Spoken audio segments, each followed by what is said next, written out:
नमस्कार, news India देख रहे हैं आप। आपके साथ मैं हूं चारुल शर्मा। सीधा दिखाएंगे आपको कर्नाटक के मांड्या से तस्वीरें, जहां पर प्रधानमंत्री नरेंद्र मोदी का ये भव्य रोड शो चल रहा है। मिशन कर्नाटक पर हैं प्रधानमंत्री नरेंद्र मोदी और मांड्या में रोड शो कर रहे हैं।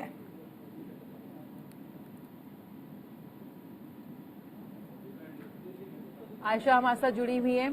आयशा, आज अगर हम बात करें पूरे दिन, तो प्रधानमंत्री नरेंद्र मोदी देखिए मिशन कर्नाटक पर हैं और यहां पर पहुंचे हैं, जहां पर आप देख सकते हैं बड़ा रोड शो। और यहां पर उनके जो प्रशंसक हैं उनकी एक झलक के लिए सड़कों पर आप देख सकते हैं दोनों तरफ प्रधानमंत्री को देखने के लिए, उनका अभिवादन स्वीकार करने के लिए पहुंचे हैं और प्रधानमंत्री भी सभी के अभिवादन को स्वीकार कर रहे हैं।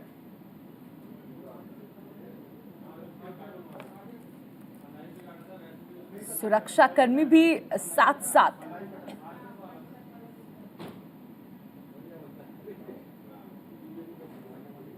प्रधानमंत्री नरेंद्र मोदी देखिए मिशन कर्नाटक पर हैं और यहां पर देखिए बेंगलुरु मैसूर एक्सप्रेसवे राष्ट्र को समर्पित करेंगे।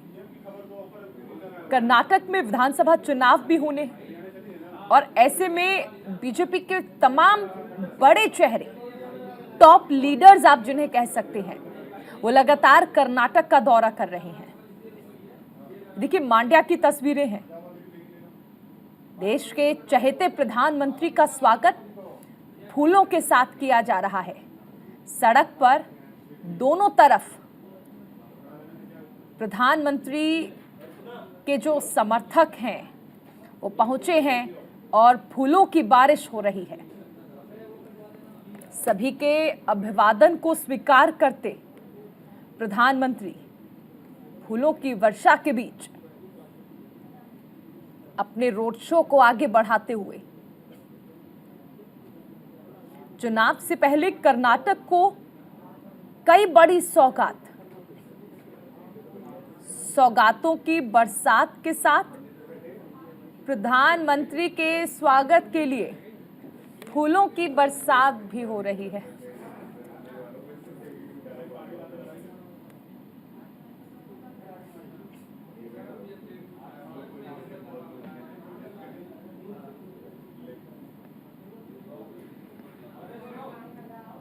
मांड्या की सड़कों पर प्रधानमंत्री को देख सकते हैं आप। जिधर से भी प्रधानमंत्री का काफिला गुजर रहा है, लोग फूलों से प्रधानमंत्री का स्वागत कर रहे हैं। साथ में इसी भीड़ में कई लोग ऐसे हैं जो मोबाइल कैमरे इस्तेमाल कर रहे हैं और इन तस्वीरों को कैद कर रहे हैं। फूलों की बरसात के बीच प्रधानमंत्री, हर ओर फूलों की वर्षा, और ऐसे में देखिए प्रधानमंत्री भी इन फूलों को अपने समर्थकों पर डाल रहे हैं और उनके अभिवादन को और प्रगाढ़ तरीके से स्वीकार कर रहे हैं। एक तरफ कई करोड़ की सौगात, हजारों करोड़ की सौगात, तो दूसरी तरफ खुद प्रधानमंत्री सुरक्षा व्यवस्था के बीच, सुरक्षा कवच के बीच अपनी जनता का दिल से अभिवादन करते हुए। देखिए दुनिया के सबसे लंबे रेलवे प्लेटफॉर्म की सौगात कर्नाटक को मिलेगी। करीब 20 करोड़ की लागत से इस प्लेटफॉर्म का निर्माण किया गया है। Guinness book of world record में इसका नाम शामिल हो गया है। ये खूबियां हैं। देखिए श्री सिद्धारूढ़ा स्वामी जी हुबली स्टेशन राष्ट्र को समर्पित किया जाएगा। ये दुनिया का सबसे लंबा स्टेशन है। जनता के अभिवादन की एक खास बात यह है क्योंकि देश के प्रधानमंत्री जब कर्नाटक आए हैं तो हजारों करोड़ की सौगात लेकर पहुंचे हैं। इसके साथ ही देखिए धारवाड़ आईआईटी भी राष्ट्र को समर्पित किया जाएगा। फरवरी 2019 में खुद प्रधानमंत्री ने इसकी आधारशिला रखी थी। तमाम कोर्सेज इसमें हैं। बीटेक का कोर्स आप इसमें कर सकते हैं, इंटरडिसिप्लिनरी कोर्स भी इसमें शामिल है। बीएस, एमएस, एमटेक और पीएचडी भी धारवाड़ आईआईटी में आप कर सकते हैं। आईआईटी कैंपस को 850 करोड़ की लागत से विकसित किया गया है। एक्सप्रेसवे की बात कर ले तो 118 किलोमीटर लंबा और 10 लेन का ये एक्सप्रेसवे है, जिसकी सौगात देने के लिए खुद प्रधानमंत्री नरेंद्र मोदी पहुंचे हैं। और देखिए 8,480 करोड़ की लागत से इस एक्सप्रेसवे को बनाया गया है। और इस एक्सप्रेसवे के बनने से बेंगलुरु और मैसूर के बीच की जो यात्रा है, देखिए लगभग आधे समय में अब हो जाएगी। 3 घंटे से घटकर इसे अब 75 मिनट कर दिया गया है।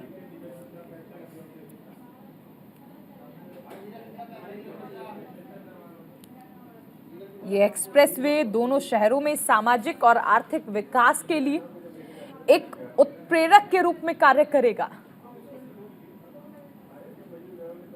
कुल मिलाकर अगर देखें तो 16,000 करोड़ रुपए की परियोजनाओं का लोकार्पण और शिलान्यास करेंगे प्रधानमंत्री। कई नई परियोजनाओं का तोहफा राज्य के लोगों को यहां पर दिया जाएगा।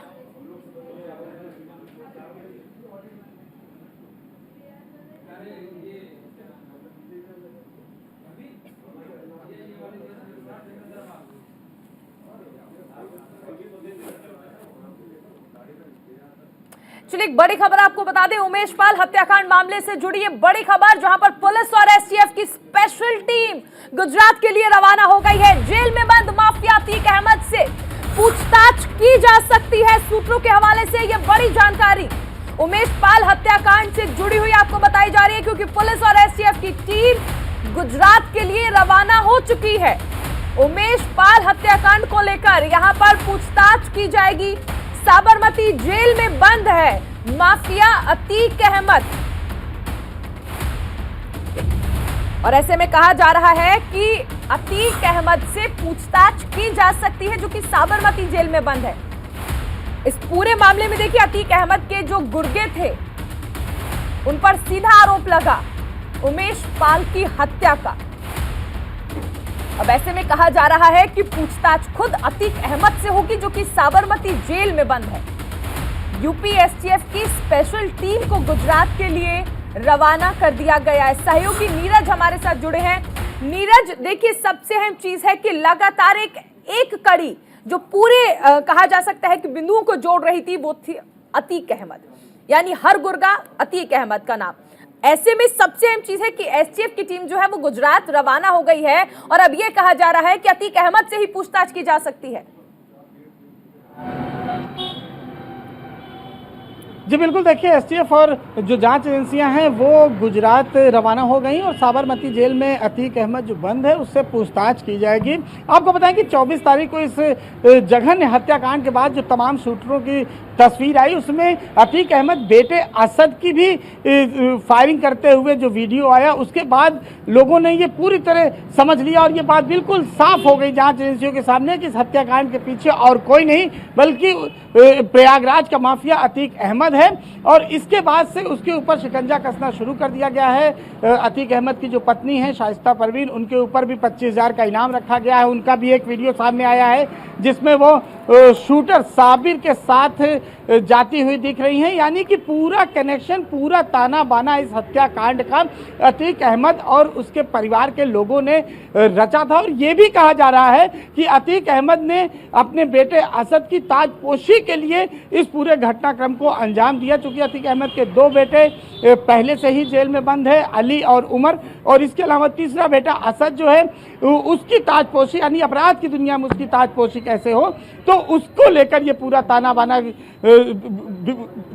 कंप्लीट किया था। और ये भी कहा जा रहा है कि लखनऊ के एक बिल्डर की भी तलाश की जा रही है, जिसके द्वारा फंडिंग की गई थी, करीब 1 करोड़ रुपए की फंडिंग की गई थी। उस बिल्डर की भी तलाश की जा रही है, यानी कि इस पूरे हत्याकांड को अंजाम देने के लिए 1 करोड़ की फंडिंग एक बिल्डर के द्वारा की गई थी और इसका पूरा ताना बाना अतीक अहमद ने बुना था। तो लिहाजा तो अतीक अहमद की जो पत्नी है शाइस्ता परवीन, उस पर भी नाम घोषित कर दिया गया है, अब उसकी भी तलाश की जा रही है। लेकिन इन सब के बीच क्या ऐसी पॉसिबिलिटीज हैं, क्या ये मान लिया जाए कि अगर जरूरत पड़ी तो अतीक अहमद को भी उत्तर प्रदेश लाया जा सकता है? कैसी संभावनाएं बनती हुई नजर आ रही है? क्योंकि देखिए, अतीक अहमद के मामले में आरोपों की फेहरिस्त है जिसको लेकर पूछताछ होनी है, और हाल ही का मामला उमेश पाल हत्याकांड, जिसका पूरा अगर मास्टरमाइंड कहा जा सकता है तो अतीक अहमद को ही माना जा रहा है। तो क्या ये संभावना है कि अतीक अहमद को साबरमती जेल से उत्तर प्रदेश लाया जाए पूछताछ के बाद? जी बिल्कुल, देखिए ये हो सकता है कि अतीक अहमद को पूछताछ के लिए प्रयागराज लाया जाए, चूंकि घटना यहाँ की है और ये एकदम साफ हो चुका है इस घटना के पीछे कोई और नहीं, मास्टरमाइंड अतीक अहमद ही है। लेकिन इसके लिए कोर्ट में एप्लीकेशन देनी होगी और कोर्ट के एप्लीकेशन के बाद ही अतीक को प्रयागराज लाया जा सकेगा, क्योंकि कोर्ट के ही आदेश पर अतीक अहमद इस समय साबरमती जेल में बंद है। और वो मामला 5 साल पहले का था, जब अतीक अहमद ने अपने ही एक पुराने जानने वाले की पिटाई की थी देवरिया जेल में, और उसके बाद कोर्ट ने कड़ी फटकार लगाते हुए अतीक अहमद को उत्तर प्रदेश से बाहर साबरमती जेल भेज दिया था। तो अब कोर्ट के आदेश पर ही अतीक अहमद को लाया जाए। लेकिन फिलहाल जो जांच एजेंसियां हैं वो अतीक अहमद से पूछताछ करने निकल चुकी हैं। इसके अलावा उसके लड़के असद की तलाश की जा रही है, उस पर 2.5 लाख का इनाम है। साबिर की तलाश की जा रही है, गुड्डू मुस्लिम की तलाश की जा रही है, और उसके अलावा और भी जो तमाम शूटर दिख रहे थे उन सब की तलाश की जाए। लेकिन खास बात यह है कि घटना के करीब 17-18 दिन बीत जाने के बाद भी जो मुख्य शूटर दिखाई दे रहे हैं, जो कि पिछले काफ़ी दिनों से जराइम की दुनिया में सक्रिय थे, चाहे वो साबिर हो, चाहे वो गुड्डू मुस्लिम हो, चाहे वो अतीक अहमद का लड़का असद हो, इन सब को पुलिस और एसटीएफ अभी तक नहीं पकड़ पाई। और ये माना जा रहा है कि ये सब कहीं ना कहीं नेपाल निकल चुके हैं या बिहार के रास्ते ये पश्चिम बंगाल या और भी जगह पर इनकी तलाश की जा रही। एसटीएफ और जांच एजेंसियों की करीब 11 टीमें इसमें लगाई गई हैं इनकी तलाश में। कोशिशें हैं किस नेटवर्क को तोड़ा जाए और सभी आरोपियों को पकड़ा जाए। बहुत शुक्रिया नीरज इस तमाम जानकारी के लिए।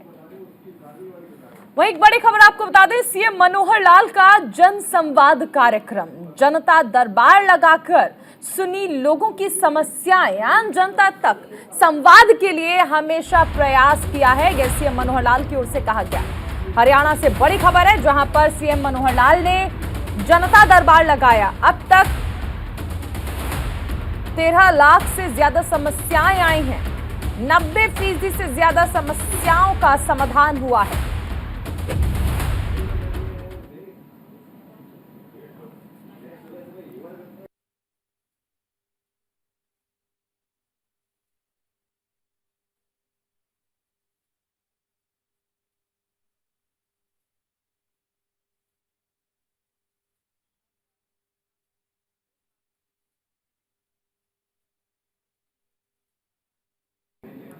तो सीएम मनोहर लाल की ओर से जन संवाद कार्यक्रम का आयोजन किया गया।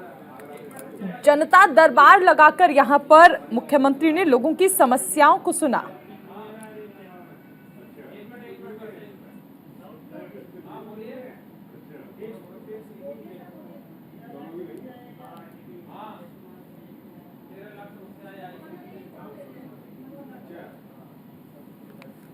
तो देखिए, जनता दरबार लगाकर लोगों की समस्याओं को यहां पर सुना गया।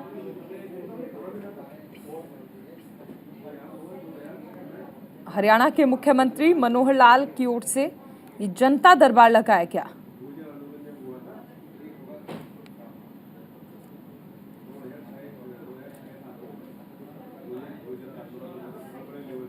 मुख्यमंत्री का दावा कि 13 लाख लोगों की समस्याओं को देखिए सुना गया। 90% जो समस्याएं हैं उनका निस्तारण किया गया।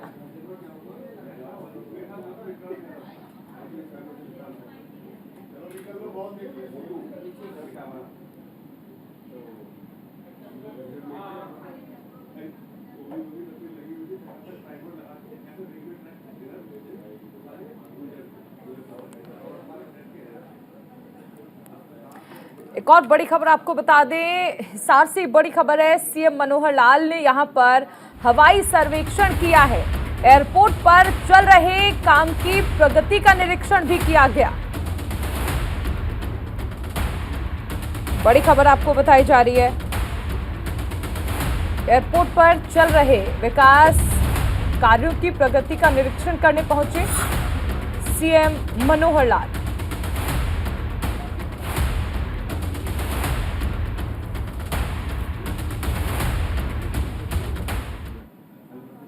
चलिए अभी सीधा रुक करेंगे एक बड़ी खबर का। अभिनेता सतीश कौशिक केस से जुड़ी ये बड़ी खबर है। बिजनेसमैन विकास मालू का बयान सामने आया है।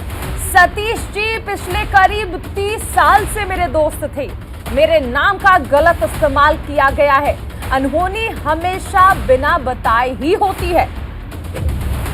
विकास मालू की पत्नी ने दरअसल हत्या का दावा किया और विकास मालू पर ही हत्या का आरोप लगाया है। 15 करोड़ के लिए सतीश कौशिक की हत्या का दावा किया गया है।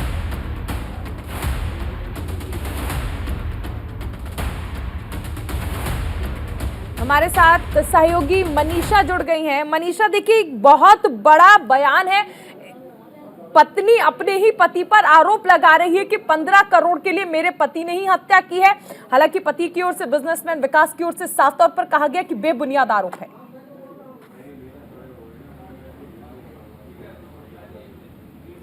जी बिल्कुल, देखिए एक बड़ा यहाँ पर मोड़ लेती जा रही है। जो भी अभी सतीश कौशिक की जो मृत्यु हुई है उसको हत्या का नाम दिया जा रहा है और हत्या का नाम विकास मालू की पत्नी दे रही है। और उनका ये कहना है कि साल 2022 अगस्त में विकास मालू ने सतीश कौशिक से 15 करोड़ रुपए लिए थे जो कि उसने लौटाए नहीं थे और निवेश के नाम पर उन्होंने ये 15 करोड़ रुपए सतीश कौशिक से लिए थे। लेकिन 3 साल जब हो गए, कोई निवेश विकास मालू के द्वारा नहीं किया गया तो सतीश कौशिक खुद को ठगा हुआ महसूस कर रहे थे। और सतीश कौशिक बार बार ये विकास मालू से बोल रहे थे कि मुझे मेरा पैसा वापस चाहिए क्योंकि मुझे उन पैसों की जरूरत है। तुमने निवेश के नाम पे जो पैसा लिया था उस पर तुमने कोई निवेश नहीं किया है और मुझे पैसा भी नहीं लौटाया है, तो मुझे ठगा हुआ महसूस हो रहा है। तो विकास मालू की जो पत्नी है उन्होंने अपने बयान में ये भी बताया है पुलिस को कि कई बार विकास मालू और सतीश कौशिक दोनों आपस में मिलते थे और कई बार उनकी पैसों को लेकर बहस भी होती थी। एक बार दुबई की एक पार्टी में ये लोग मिले थे, वहां पर दाऊद का बेटा भी मौजूद था। विकास मालू की पत्नी ने यह भी गंभीर आरोप अपने पति पर लगाया है कि वो ड्रग्स डीलर है और ड्रग्स में डील करता है, ऐसे धंधे वो लगातार कर रहा है और शायद दाऊद का कनेक्शन भी है इसमें। और एक दिन ऐसा भी था जब विकास मालू अपनी पत्नी से ये बोल रहा था कि मैं सतीश कौशिक से छुटकारा पाना चाहता हूं क्योंकि वो बार बार मुझे पैसों का प्रेशर बना रहा है, 15 करोड़ बार बार मांग रहा है। तो मुझे शक है कि सतीश कौशिक की हत्या में उनके पति का हाथ है। ये साफ तौर पर पुलिस को बयान दिया है विकास मालू की पत्नी ने। अभी दिल्ली पुलिस इस पर जांच कर रही है, जांच एजेंसियां इस पर लगी हुई है। पूरी जांच के बाद देखिए फिर से बयान दर्ज कराया जाएगा विकास मालू की पत्नी का। और इस पर पुलिस निदेशक का भी बयान आया है। उन्होंने कहा है कि जो भी हत्या का आरोप विकास मालू की पत्नी के द्वारा लगाया गया है उस पर कड़ी तरीके से तहकीकात जो है की जाएगी। अब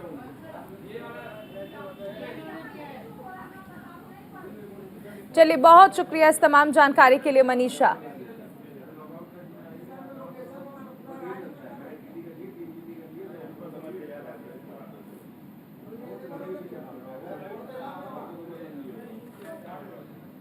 चलिए भी सीधा दिखाते हैं आपको। मुख्यमंत्री भूपेश बघेल एक कार्यक्रम में पहुंचे हैं, महिला मन के सम्मान कार्यक्रम में पहुंचे हैं मुख्यमंत्री भूपेश बघेल।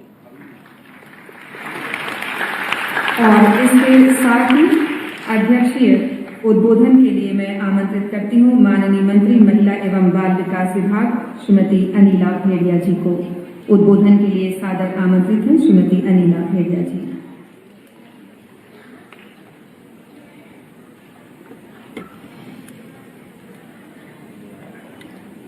आज महिला आयोग के तत्वाधान में कार्यशाला का आयोजन किया गया है। इस कार्यक्रम में उपस्थित हमारे प्रदेश के यशस्वी मुख्यमंत्री आदरणीय भूपेश बघेल जी, हमारे बीच उपस्थित हैं हमारे युवा विधायक उपाध्याय जी, महिला आयोग की अध्यक्ष श्रीमती किरणमयी नायक जी, बाल संरक्षण आयोग की अध्यक्ष श्रीमती तेज कुंवर नेताम जी और आयोग के सभी सदस्यगण और यहाँ उपस्थित हमारे पुलिस विभाग से आए हुए अधिकारी श्री संजीव शुक्ला जी, एसपी साहब और उनके समस्त अधिकारीगण और विभाग के हमारे सभी उपस्थित अधिकारी और कर्मचारीगण और अन्य और इसी के साथ इस बुलेटिन में फिलहाल इतना ही। आप बने रहिए न्यूज़ इंडिया के साथ।